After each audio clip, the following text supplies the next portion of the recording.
Hi friends, we're back to finish out chapter 5, Diagon Alley. As you remember last time we left off, Harry and Hagrid had gone to London to get Harry's school supplies, and Harry discovered a whole new magical world at Diagon Alley.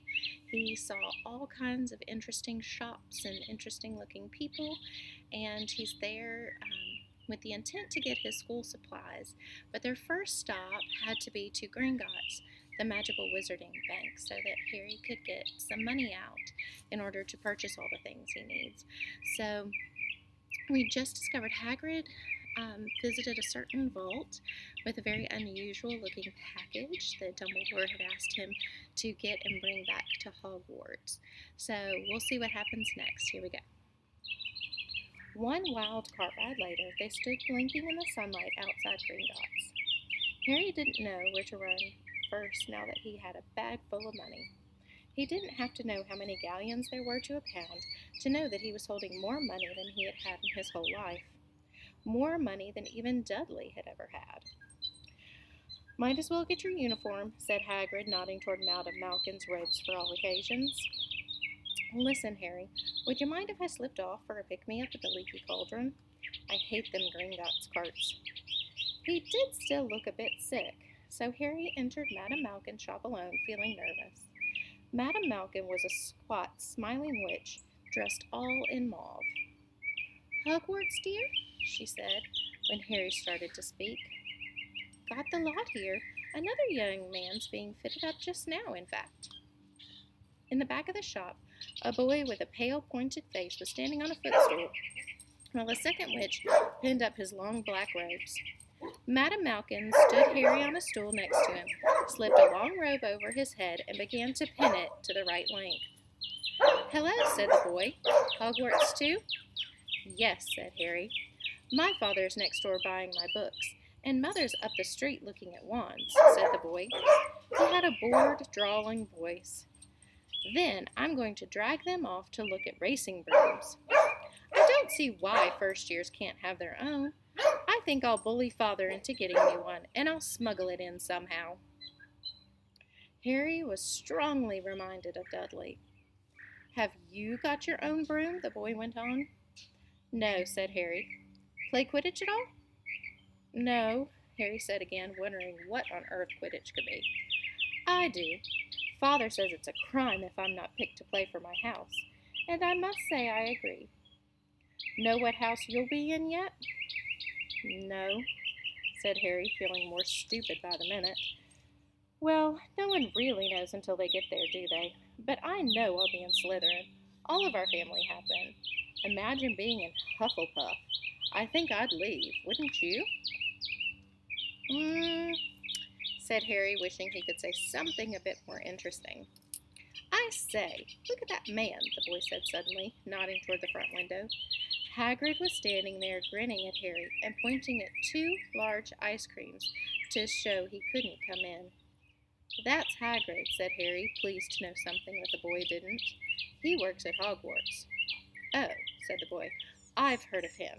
He's sort of a servant, isn't he? He's the gamekeeper, said Harry. He was liking the boy less and less every second. Yes, exactly. I heard he's sort of savage, lives in a hut on the school grounds, and every now and then he gets drunk, tries to do magic, and ends up setting fire to his bed. I think he's brilliant, said Harry coldly. Do you? Said the boy with a slight sneer. Why is he with you? Where are your parents? They're dead, said Harry shortly. He didn't feel much like going into the matter with this boy. Oh, sorry, said the other, not sounding sorry at all. But they were our kind, weren't they? They were a witch and wizard, if that's what you mean. I really don't think they should let the other sort in, do you? They're just not the same. They've never been brought up to know our ways. Some of them have never even heard of Hogwarts until they get their letter. Imagine. I think they should keep it all in the old wizarding families. What's your surname, anyway? But before Harry could answer, Madame Malkin said, That's you done, my dear. And Harry, not sorry for an excuse to stop talking to the boy, hopped down from the footstool. "Well, I'll see you at Hogwarts, I suppose," said the drawling boy. Harry was rather quiet as he ate the ice cream Hagrid had bought him, chocolate and raspberry with chopped nuts. "What's up?" said Hagrid. "Nothing," Harry lied. They stopped to buy parchment and quills. Harry cheered up a bit when he found a bottle of ink that changed colors as you wrote. When they had left the shop, he said, "Hagrid, what's Quidditch?" "Blimey, Harry, I keep forgetting how little you know." "Not knowing about Quidditch. Don't make me feel worse," said Harry. He told Hagrid about the pale boy and Madame Malkin's. "And he said people from Muggle families shouldn't even be allowed in?" "You're not from a Muggle family. If he'd have known who you were, he's grown up knowing your name if his parents are wizarding folk. You saw what everyone at the Leaky Cauldron was like when they saw you. Anyway, what does he know about it? Some of the best I ever saw were the only ones with magic in them in a long time of Muggles. Look at your mom. Look what she had for a sister." "So what is Quidditch?" "It's our sport, wizard sport. It's like soccer in the Muggle world. Everyone follows Quidditch, played up in the air on broomsticks, and there's 4 balls. Sort of hard to explain the rules." "And what are Slytherin and Hufflepuff?" "Schoolhouses. There's 4. Everyone says Hufflepuff are a lot of duffers, but I bet I'm in Hufflepuff," said Harry gloomily. "Better Hufflepuff than Slytherin," said Hagrid darkly. "There's not a single witch or wizard who went bad who wasn't in Slytherin. You know who was one." You know who was at Hogwarts?" "Years and years ago," said Hagrid. They bought Harry's school books in a shop called Flourish and Blots, where the shelves were stacked to the ceiling with books as large as paving stones bound in leather, books the size of postage stamps and covers of silk, books of peculiar symbols, and a few books with nothing in them at all. Even Dudley, who never read anything, would have been wild to get his hands on some of these. Hagrid almost had to drag Harry away from curses and counter-curses, bewitch your friends and befuddle your enemies with the latest revenge, hair loss, jelly legs, tongue-tying, and much, much more, by Professor Vindictus Viridian. "I was trying to find out how to curse Dudley." "I'm not saying that's not a good idea, but you're not to use magic in the Muggle world, except in very special circumstances," said Hagrid. "And anyway, you couldn't work any of them curses yet. You'll need a lot more study before you get to that level." Hagrid wouldn't let Harry buy a solid gold cauldron either. "It says pewter on your list." But they got a nice set of scales for weighing potion ingredients and a collapsible brass telescope. Then they visited the apothecary, which was fascinating enough to make up for its horrible smell and a mixture of bad eggs and rotted cabbages. Barrels of slimy stuff stood on the floor. Jars of herbs, dried roots, and bright powders lined the walls. Bundles of feathers, strings of fangs, and snarled claws hung from the ceiling. While Hagrid asked the man behind the counter for a supply of some basic potion ingredients for Harry, Harry found himself examining silver unicorn horns at 21 gallons each, and minuscule glittery black beetle eyes, 5 nuts a scoop. Outside the apothecary, Hagrid checked Harry's list again. "Just your wand left." "Oh, yeah, and I still haven't gotten you a birthday present." Harry felt himself go red. "You don't have to." "I know I don't have to. Tell you what, I'll get your animal. Not a toad. Toads went out of fashion years ago. You'd be laughed at. And I don't like cats. They make me sneeze. I'll get you an owl. All the kids want owls. They're dread useful. Carry your mail and everything." 20 minutes later, they left Elop's Owl Emporium, which had been dark and full of rustling and flickering, jewel-bright eyes. Harry now carried a large cage that held a beautiful snowy owl, fast asleep with her head under her wing. He couldn't stop stammering his thanks, sounding just like Professor Quirrell. "Don't mention it," said Hagrid gruffly. "Don't expect you've had a lot of presents from them Dursleys. Just Ollivanders left now. Only place for wands, Ollivanders. And you gotta have the best wand."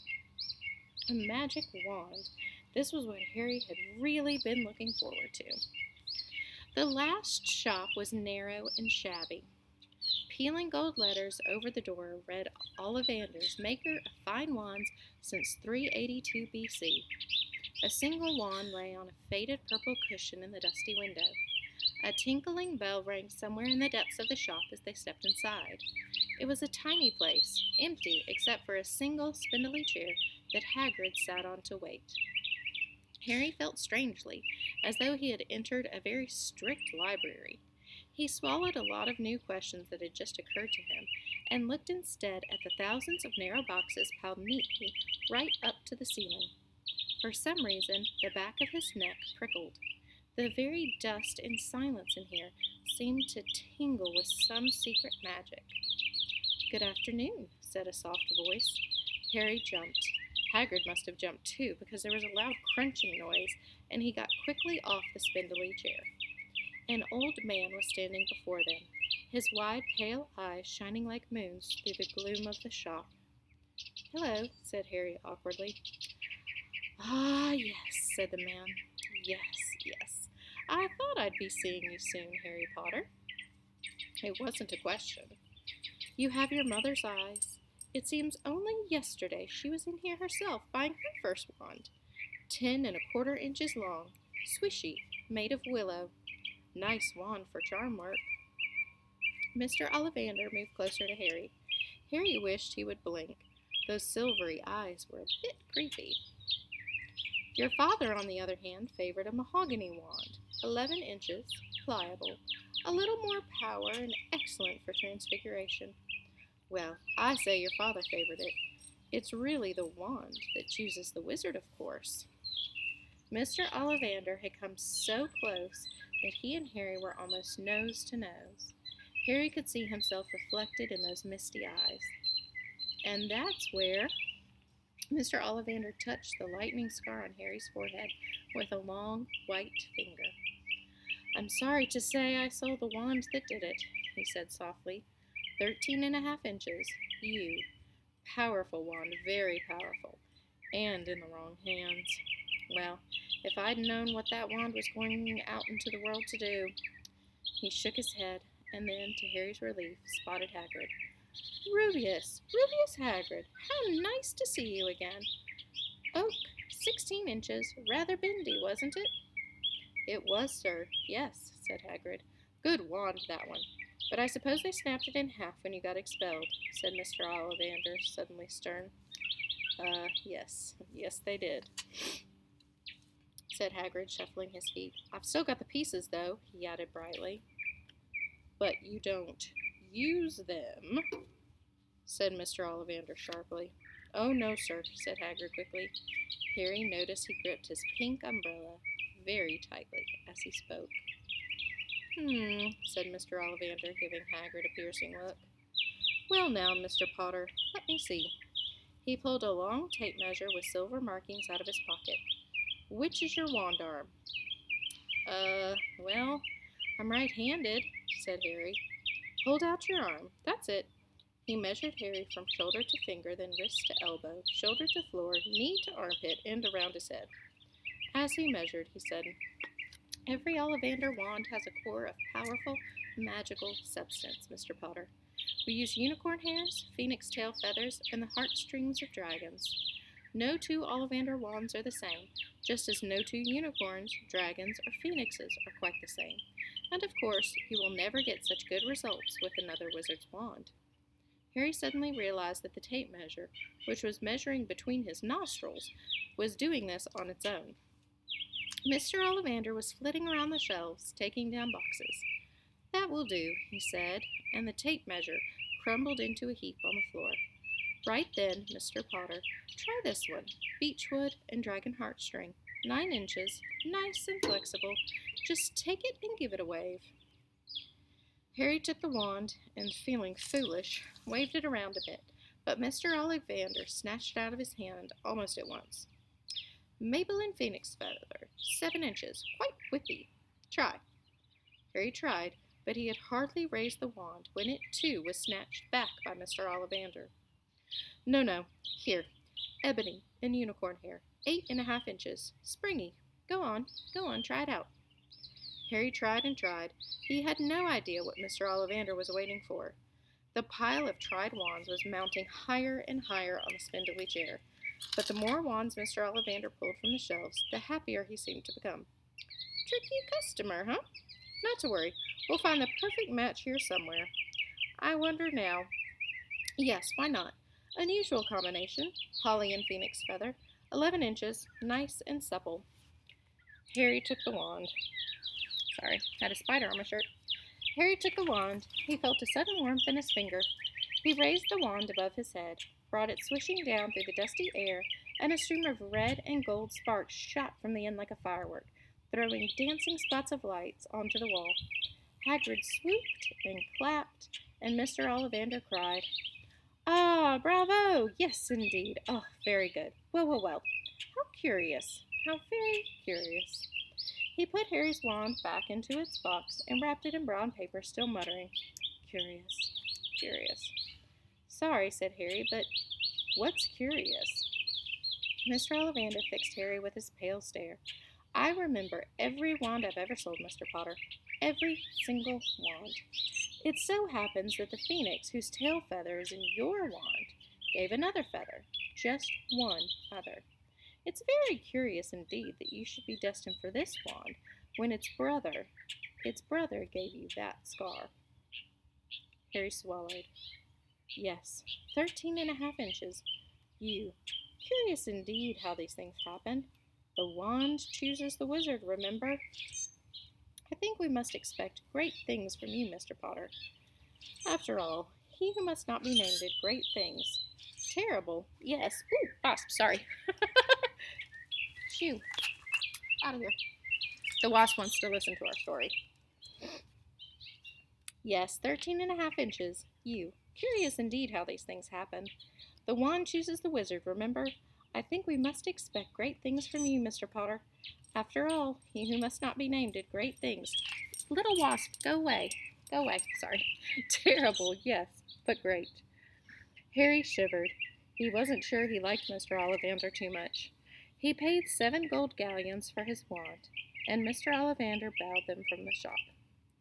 The late afternoon sun hung low in the sky as Harry and Hagrid made their way back down Diagon Alley, back through the wall, back through the leaky cauldron, now empty. Harry didn't speak at all as they walked down the road. He didn't even notice how much people were gawking at them on the underground, laden as they were with all their funny-shaped packages, with the snowy owl asleep in its cage on Harry's lap. Up another escalator, out into Paddington Station. Harry only realized where they were when Hagrid tapped him on the shoulder. "Got time for a bite to eat before your train leaves?" he said. He bought Harry a hamburger, and they sat down on plastic seats to eat them. Harry kept looking around. Everything looked so strange somehow. "You all right, Harry?" "You're very quiet," said Hagrid. Harry wasn't sure he could explain. He'd just had the best birthday of his life, and yet... He chewed his hamburger, trying to find the words. "Everyone thinks I'm special," he said at last. "All those people in the leaky cauldron. Professor Quirrell, Mr. Ollivander, but I don't know anything about magic at all. How can I expect great things? I'm famous, and I can't even remember what I'm famous for. I don't know what happened when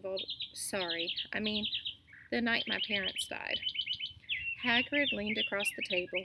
Behind the wild beard and eyebrows, he wore a very kind smile. "Don't you worry, Harry. You'll learn fast enough.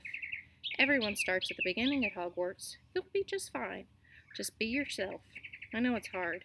You've been singled out, and that's always hard. But you'll have a great time at Hogwarts. I did. So, I still do, as a matter of fact." Hagrid helped Harry onto the train that would take him back to the Dursleys, then handed him an envelope. "Your ticket for Hogwarts," he said. "1st of September, King's Cross. It's all on your ticket.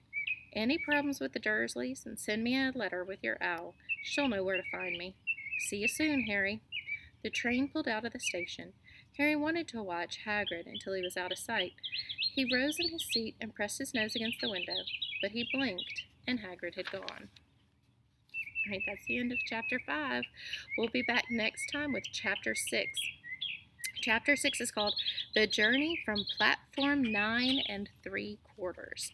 So, While we're gone, I want you to think about there's so many different kinds of wands that are available, right, at Mr. Ollivander's. What kind of wand do you think you would have? What do you think the core would be? Would it be dragon heartstring or unicorn or phoenix? Be thinking about those things and let me know what you think. I'll see you next time. Bye.